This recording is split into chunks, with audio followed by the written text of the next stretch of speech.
قول عباس کیارستمی: سینما به شما اجازه می‌دهد در آن واحد هم پدر بزرگ باشید هم نوه، اما در زندگی طبیعی هرگز این چنین تجربه نخواهید کرد.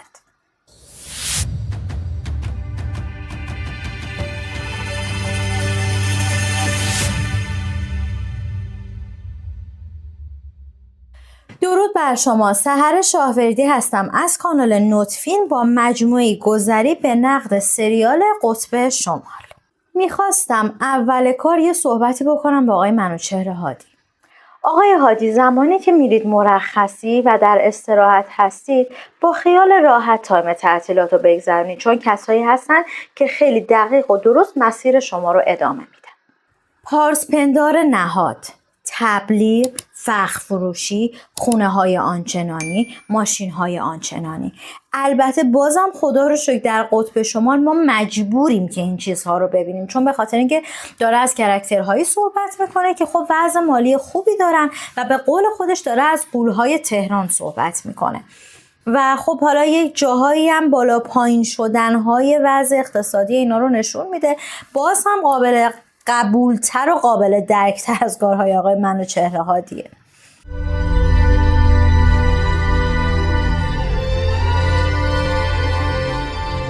نمیدونم به خاطر اینکه موضوع از یک رمان برداشته شده یا از یک سریال ترکی داره تبعیت میکنه، اینقدر دیالوگ ها ادبی و خاص ادا میشن.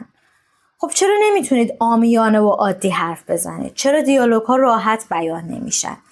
اگر هم قرار موضوع جذابی رو دستتون بگیرید، حداقل هم به اون جذابی روش کار کنید که مخاطب لذت ببره.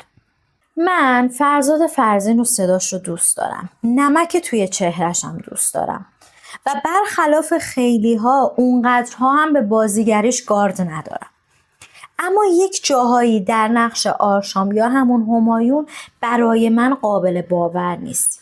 دیگه یک نفر انقدر اینجوری سیخ نشستن، سیخ راه رفتن. حداقل برادر من یکم خودتو رها کن که بقیه توی اون کاراکترهایی که مقابلتن توی خود سریال و فیلمنامه باورت کنن. آرشام یکتا مگه آدم بزرگی نیست؟ مگه اون همه ثروت و اون همه گنج و طلا و جواهر رو پیدا نکرد؟ پس چرا وقتی میخواد بره یه جایی قرار بذاره برای اینکه بقیه بهش احترام بذارن همه رو میخره؟ بالاخره آرشام نیکتا بزرگ هست یا بزرگ نیست؟ یک بازیگر تازه کارید کنار بازیگرهای دیگه‌ای داریم که من قبلا هم بهشون اشاره کردم، به اسم آقای نیما شکیبایی که داره نقش برادر سامان رو بازی میکنه.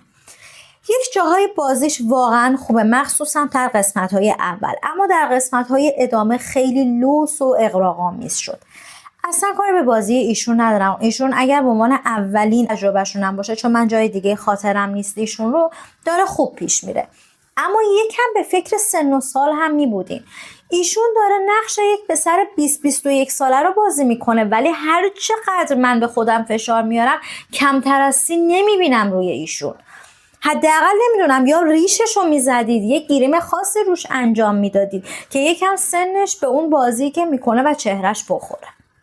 چیزی که برای من توی قطب شمال جذابه، حالا نقاط منفیشو گفتم، تیتراژشه. تیتراژی که آغازین هست، اگر از روی تیتراژی کپی نباشه که قطعا هست، حالا اونم شما انقدر مخاطبای ما باهوش و کنجکاوین که میدونم الان آمارشو برای من در میارین، اینه که روی صندلی نشستن یک دیالوگی از اونها پخش میشه. این خیلی کار جذابیه، حتی اگر هم تقلید شده باشه قشنگ داره ارائه میشه.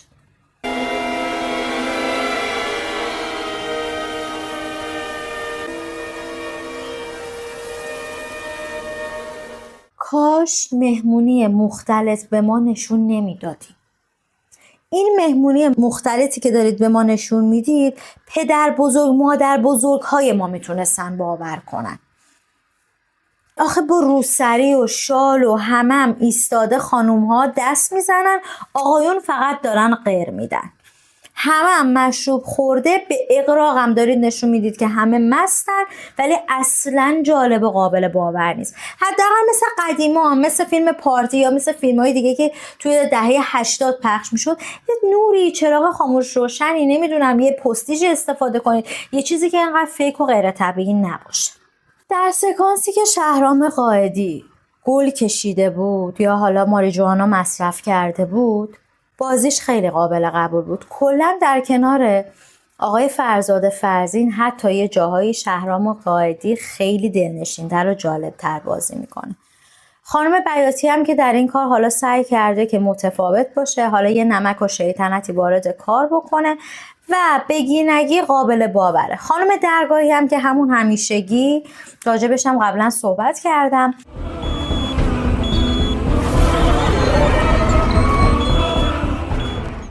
امیرحسین فتحی هم به نظر من بازیگری با پتانسیل قوی، ما کارهای خیلی خوبی از ایشون در سریال‌های پدرشون دیدیم. در این کار هم فکر میکنم در حدی که نقششون هست بیشتر از این نمیشده که ظاهر بشن. الان در سال 2024 هستیم. هنوز لوکیشن داخلی برای فیلم برداری در ماشین رو نتونستید اوکی کنید. یعنی ماشین داره برق میزنه، تصویری که خیابونه مال 10 سال پیشه، یه فیلتر رنگ سبز طوسی قدیمی هم انداختید روش که مثلا به ما بگید شیشه ها دودی هن. بعد سرعتی که اینا داره رانندگی میکنه، اونا داره ویژ ویژ ویژ ویژ درختا میره، این دستش اینجوریه داره آروم حرف میزنه. نمیدونم، واقعا هنوز تکنولوژیش به دستتون نرسیده، نمیخواید استفاده کنید. شعور مخاطب خیلی براتون مهم نیست، ولی واقعا در امروز و دنیای پیشرفته و تکنولوژی خاصی که در سینمای ایران هم باز هم وجود داره، خواهش میکنم اون لوکیشن‌های داخلی برای اتومبیل رو درست کنید.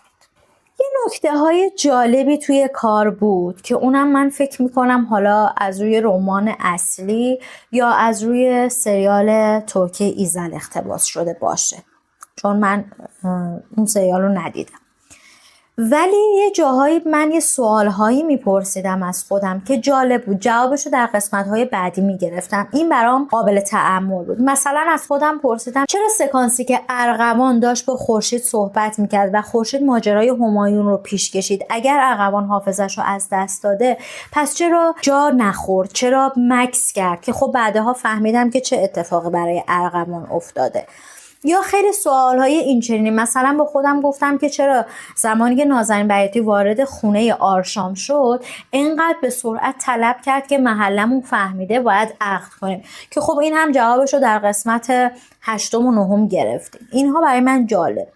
سکانسی که ارغوان داشت گذشتش رو از سامان میپرسید و لحظه‌ای که با گریه آرشام ادغامش کرده بودن، سکانس قشنگ بود. میگم قشنگ در حد خود سریال قطب شمال دارم بهش اشاره میکنم که میگم قشنگ بود و اینم باید بهش اشاره کنم. خدایی قطب شمال از عقرب عاشق خیلی قابل تحمل تره، که اونم به قطع و یقین به خاطر، برای بار چندم تکرارش میکنم، به خاطر فیلمنامه یا طرح داستانیه که اقتباس شده و مال خود کارگردان و نویسنده نیستش.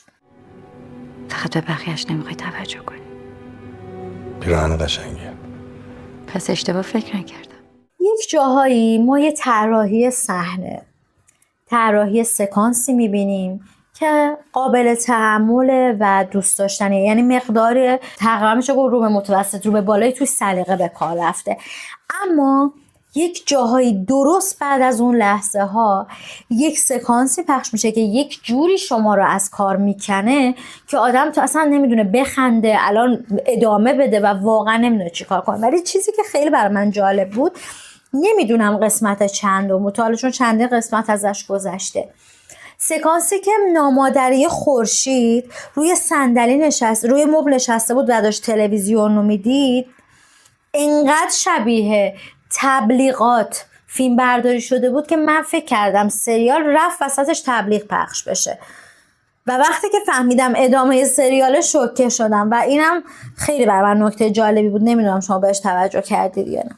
در هر صورت سریال قطب شمال با همه نقص‌هایی که داره و بسیار زیاد هم هست، اما به خاطر داستانی که داره ما رو راغب میکنه که ببینیم قراره چه اتفاقی توی کار بیفته و هر قسمتیش هم اتفاقهایی میفته که داستان و جریان فیلمنامه ریتمش کند نیست و ما رو با خودش همراه میکنه.